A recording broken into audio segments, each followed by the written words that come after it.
Hey, ladies and gentlemen, welcome to another episode of the Beyond Seven Figures podcast. Now, today's guest and I have something in common, so I'm going to tell you something new here. So, what many of you don't know is I started one of the world's first pet health insurance companies way back in the day, in the late 90s, and started off really strong. We won a whole bunch of awards, we raised some money. All intents and purposes, we thought we were flying high. And then all of a sudden, the dot-com crash happened, and we were expecting venture capital that day. I was sitting in the boardroom with my team, all sitting around. We're all giddy, all excited. I had just signed a bigger space for a lease. Everything was flying high. Then the venture capitalist came in person. He said, I wanted to do you the honor of telling you this to your face. But you saw what happened to the market. I can't give you the money. And so we went from flying high, everything was perfect, to then later that night, I had to renegotiate out of everything I had already signed that morning, renegotiate out of our leases, renegotiate out of different contracts and whatnot. And unfortunately, that ended up being the end of that company. Now, of course, there are lessons learned from that, turned out to be some of the greatest blessings of my life. And I have a feeling that we're going to hear some of those blessings today with our guest, Kevin Gibbon. Kevin, in a similar story, well, he got his start in tech and he was developing software for some really huge aerospace players, players like Boeing and Raytheon. And then eventually he set out to carve his own path and he built Shyp, and he attracted over $62 million in funding. He was on Fast Company's 50 most innovative companies list. By all stretches of the imagination, anybody would have assumed that this guy just wrote his ticket to massive, massive success. But unfortunately, that bright star took a similar path to the one that I had and ultimately ended up burning out. He's the CEO of Airhouse, and I'm excited to talk to him more and see what we got here. So welcome to the show. It's nice to have you here, Kevin. Yeah, thanks so much, Charles, for having me. I could definitely relate a lot to the story that you just told. It was, at the moment, it feels like devastation. Yeah, But it's funny because every major successful entrepreneur that I've ever met, not even just like a tiny little crash, right. they have the story of just a devastating event that happened that just skyrocketed them to massive amounts of success. So, how has that shaped where you're at right now? I think it shaped everything in my professional and personal life, honestly. So we raised $63 million. We had the legendary John Doerr was on our board from Kleiner Perkins. He was also first investor in Google, first investor in Amazon on their boards. He one of the most famous venture investors ever. This is in the era of the Uber for everything. And so Mm. Uber was really starting to go global. They just switched to Uber X and it was really starting to take off. We were basically supposed to be the Uber for shipping. This is a way that we can kind of disrupt this major industry with technology. We also had physical assets, so it was a pretty complicated business. But I really felt like at certain moments that like this was going to become a public company. The press was telling us that, our customers were telling us that we had such an amazing product, and then it went to nothing.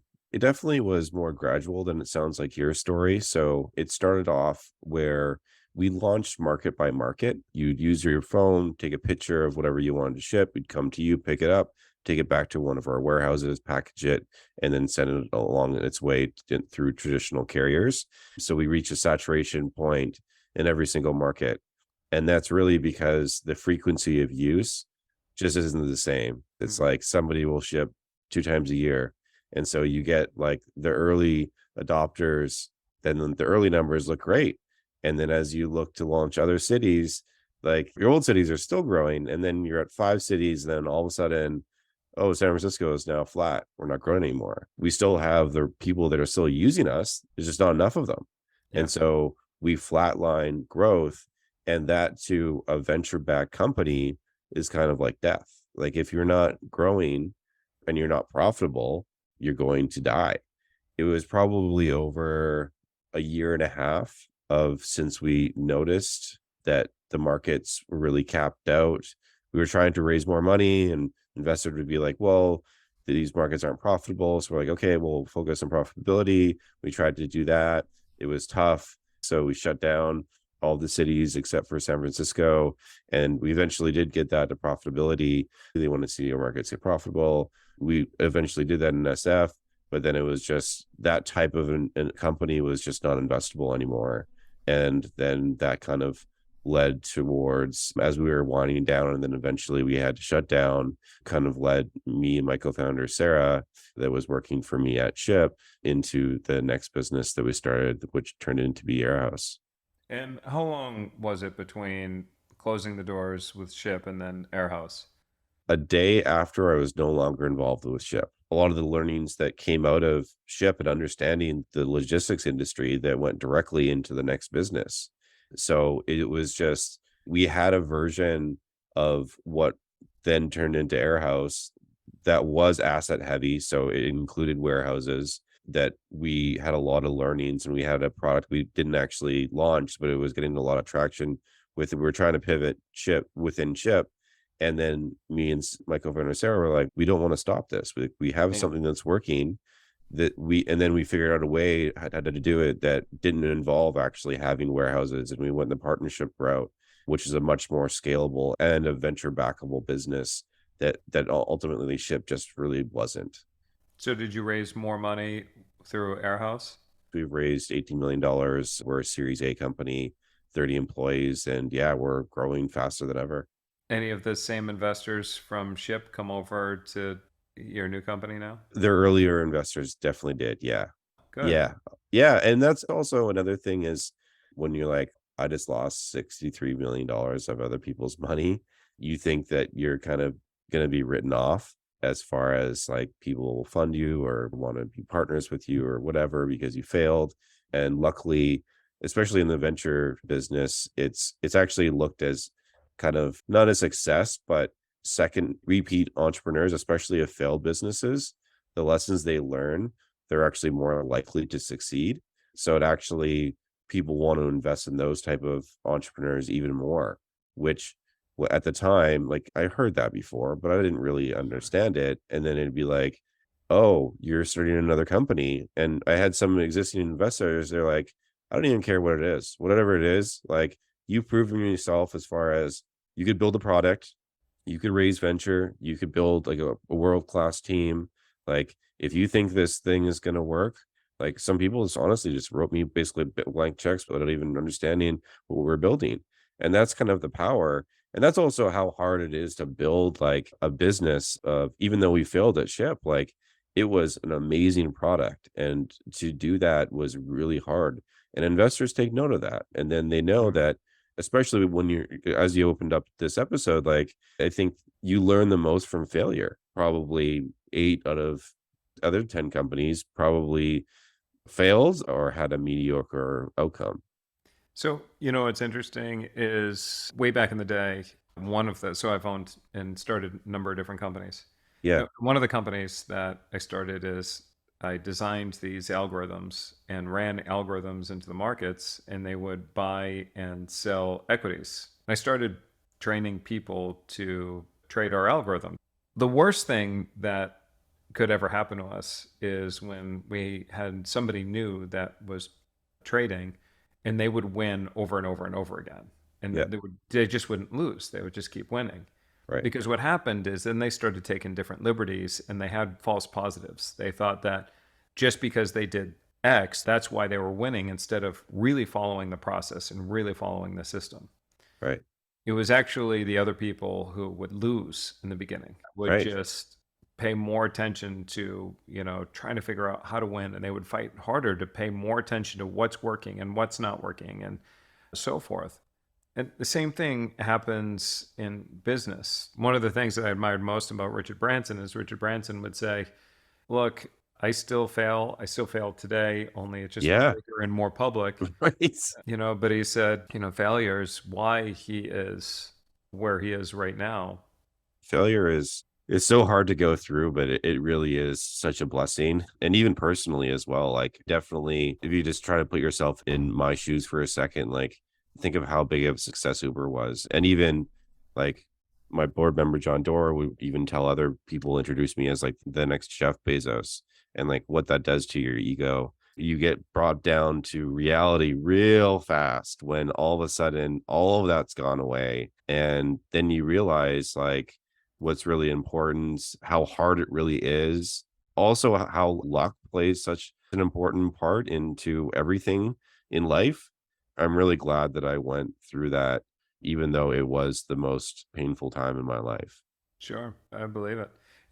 Failure comes in multiple different forms, and while you and I can be talking about this as CEOs of the organization, Yeah. there's also failures when it comes to developing your team, whether it's your executive leadership Yeah. or Yes. whatnot. And a lot of times, what you find is that failure is actually a bad word.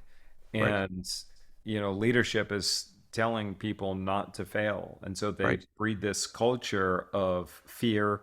They breed this culture of people being far too conservative. They Yes. stifle innovation and so forth, versus one of the phrases that at least we use here at Predictable Profits is, if you haven't failed, then you're not trying hard enough.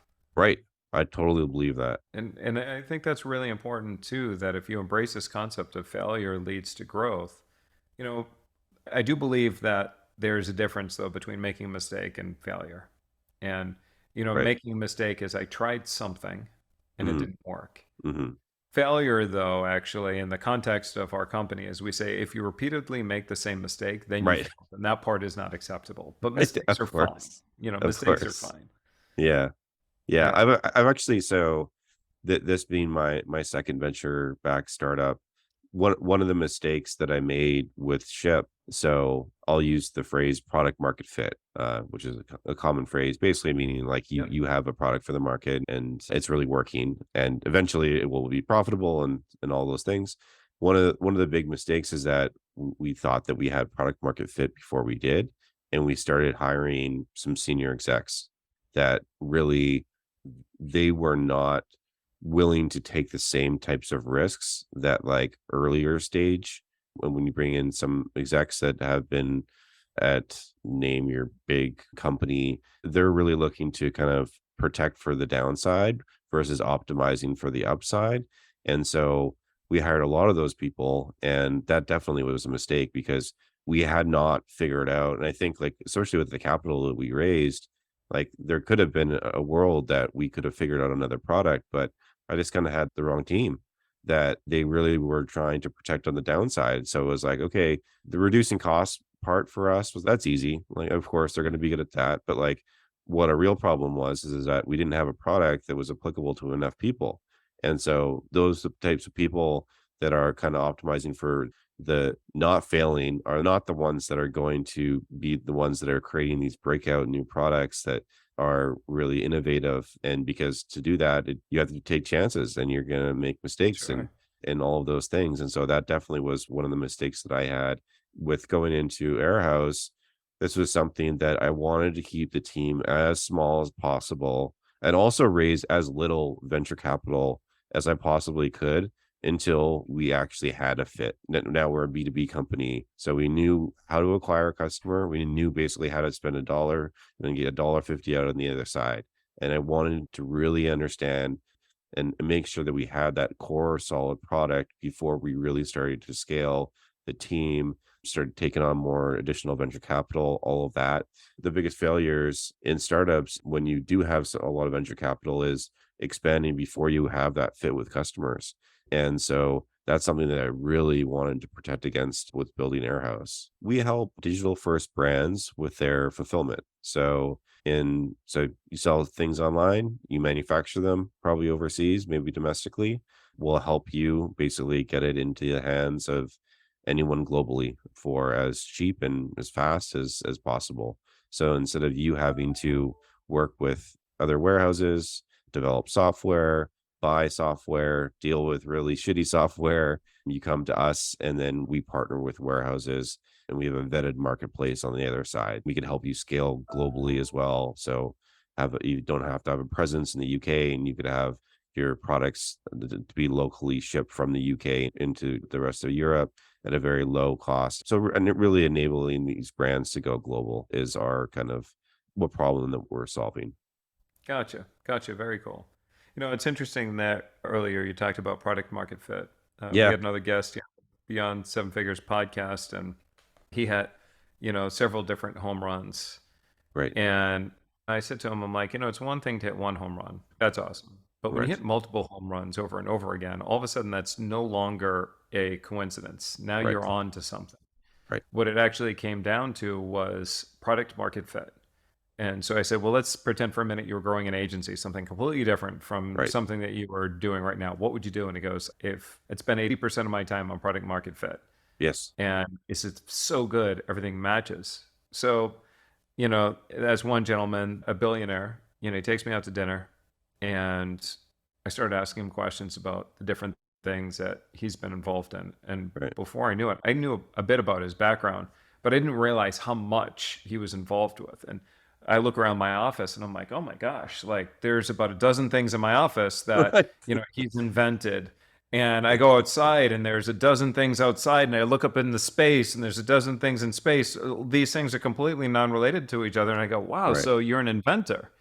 And he says, no, I'm not. All I do is I solve problems. right, I right. just listen to what the market wants. And that's exactly what this guy did. So it's definitely that whole concept of product to market fit. I think a lot of us overlook it because we get so excited about this idea and we think we're the customer, so everybody Right. else is going to love it. And also, I think that that you could have also product fit without product market fit. Then you're just not going to build a meaningful business. And I think that's where a lot of people don't really understand it. So it could either be a small market, or maybe you can't like, maybe it's you're selling something for too cheap. People are not willing to pay it. You can't acquire users. So like, there's a number of different ways that you could have like a product fit. So people like to use your product, but you just can't, you don't have the distribution to get it to a lot of people, and you just can't scale it. And so that's another mistake that a lot of people make. But I think that getting to product market fit is very reproducible. Like, it's not rocket science. What it takes is it takes listening to customers, understanding the markets, and then continuing to iterate on a Yeah. product until you get feedback from many, many, many different customers. You have to be patient. Sometimes, depending on what you're building, the feedback cycles can be long. With us at Airhouse, they definitely were long because we're building a marketplace. So it took us the first 3 years to be able to say that coming to us, where we don't own the warehouses, we don't lease them, we don't control them, that you're going to have a better experience working with us than going directly to this one warehouse. Right. And so it was a lot around going, churning through earlier warehouses, understanding like what makes a good partner in on our supply side. And so like that feedback cycle, we knew talking to customers that they wanted quality like warehousing. They didn't want to worry Yeah. about it. And then you also need to then convince the market that working with you, that you're one step removed, is better than working directly with something that you're used to. So I think that the product mark going back to the product market fit question, it really is reproducible if you understand kind of the ingredients that go into it. Sure. And so I could definitely see how you could do that over and over again. Now, when we're talking about like small businesses and, for our listeners right now, there's Yeah. a little bit of a trap that you can fall into. Right. And many times we're very ADD and we want to get to the result super quick. And we don't want to go through all the homework Yes. and product market Yes. fit. Yeah. And so what happens is we'll go to our friends and we'll Right. say, hey, I'm Oh, thinking that's about the doing worst. this. What do you Yeah. think? And more times than not, they're going to say, wow, that's great. That's brilliant. And everybody you talk to, when you share this idea, they don't want to let you down. They don't want to look like a bad guy. Yep. So they're going to say that's brilliant. So then take it one step further. People vote with their wallets. Exactly. Exactly. So the people that really are going to be the ones that you should take their advice from are the people that are actually going to be willing to pay for it. And Right. whether they pay for it and they pay a discounted price and it'll be released 6 months from now, or they Right. sign a contract for it to be released 6 months from now, whatever it is, it's showing Yep. that they have skin in the game and that they Yeah. actually want it. And so that is one thing. Now, I know, Kevin, we're pushing up against the clock, so I do want Yeah. to be sensitive to your time. where this is the Beyond Seven Figures podcast, what would you say your biggest, best tip would be for our listeners in taking their companies beyond seven figures? Oh, that's a good question. I think that the best tip would be really listen to your customers and really just have patience and really understand when you have something that you want to continue to scale or not, and do that in a way with people that, just like you said, that don't really care who you are. Like, they're not friends, they're not friends of friends, they're not anything. They really are completely independent, and just really listen to them. And then just surround yourself with people that are really like-minded with you around your team. I think Yeah. team development, I think, is probably, when you're thinking about scaling, once you have something, so at seven-figure mark, you definitely have something, then it's really all about team and execution and scaling what you have. And so Sure. bringing in a team that's done that before, if you can do that, I think is really beneficial. I think Awesome. those two things that I would definitely recommend people doing. Now, people want to learn more about you and Airhouse. Where do we send them? Airhouse.io. And I Got also it. actually have my own podcast that I'll plug. I have four of my friends that we're all second time venture founders, and we get a lot of great guests on, and we kind of just are very candid about kind of the venture path, which is probably a lot different than maybe even a lot of your listeners that don't go the venture Sure. path. And so we kind of wanted to demystify what that is, when you should raise money, how to build products, how to build teams. Doing the venture out is really different than going and bootstrapping a company or building a small business. And so we wanted to really bring in people that have done this before, and also people that have done it and a second time are much more likely to really talk about like the real things. Like when you're doing your Yeah. first company, you're much more worried about what you're going to say and all of these things, especially if you failed something or something like that. Like, the candor that we have between the four of us is just, it's really fun. So anybody Awesome. wanting to check that out, it's called Second Time Founders Podcast, and it's really fun. And yeah, so that's where you can kind of get a hold of me and Airhouse. Awesome. So that's Second Time Founders podcast. Yes. And then we've got airhouse.io. Yes. So, again, that wraps up this episode of the Beyond Seven Figures podcast. If you're looking for more tips, strategies, and information for taking your company beyond seven figures, also check us out at predictableprofits.com. Again, that's predictableprofits.com. This is Charles Gadet with my new friend, Kevin Gibbon, and I will see you in another episode.